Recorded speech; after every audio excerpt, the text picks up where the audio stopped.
Stephen Charnock, O Conhecimento de Deus e a Vontade do Homem.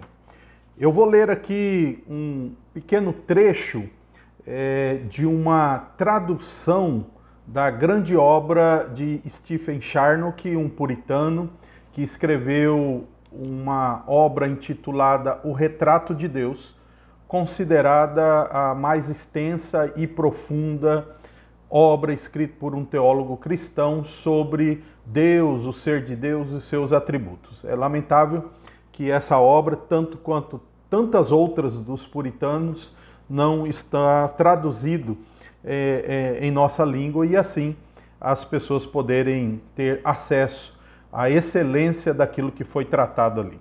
Então vamos lá, Charnock, ao tratar sobre o conhecimento de Deus e a vontade do homem, ele escreveu o seguinte, abre aspas, vamos agora considerar resumidamente 6 princípios a respeito do conhecimento de Deus e a vontade do homem. Primeiro, o fato de alguma coisa necessariamente tenha que ocorrer não tira a liberdade do executor. Podemos agir livremente, mesmo que Deus determine nossas ações de antemão. Segundo, a vontade não pode ser compelida, pois então deixaria de ser vontade. Quando fazemos o que desejamos, não podemos honestamente dizer que fomos forçados a isso.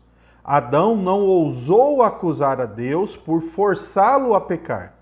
Judas, que ouviu Cristo profetizar sobre a sua traição, não ousou acusar Cristo pelo seu pecado, pois agiu livremente, ficando cheio de um insuportável sentimento de culpa.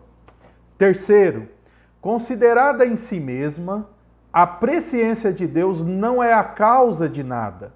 Até o homem, com o pré-conhecimento limitado das coisas, não podem determinar o futuro delas. Eu posso até saber que um bêbado entrar em um bar, ele ficará embriagado, mas o meu conhecimento deste fato não é o causador disso. O pré-conhecimento de Deus não tira a liberdade da vontade do homem. Quarto, Deus conhece de antemão todas as coisas, porque elas irão acontecer, mas elas não irão ocorrer porque Ele as conhece de antemão.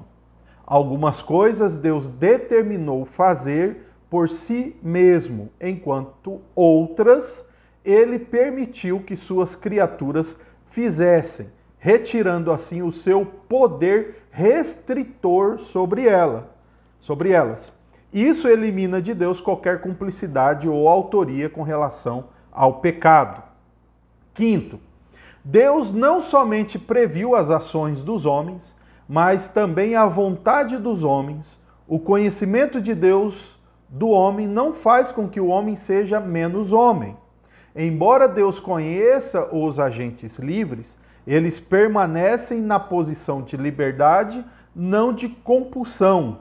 Em outras palavras, o conhecimento de Deus estabelece a liberdade do homem ao invés de destruí-la.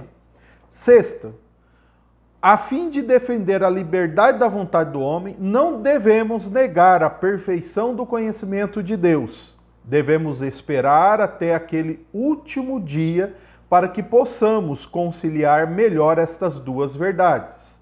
Na verdade, quão insondáveis são os seus juízos e quão inescrutáveis os seus caminhos. Romanos 11:33. Devemos evitar o fatalismo, por um lado, e o ateísmo, do outro. Stephen Charnock, Um Retrato de Deus.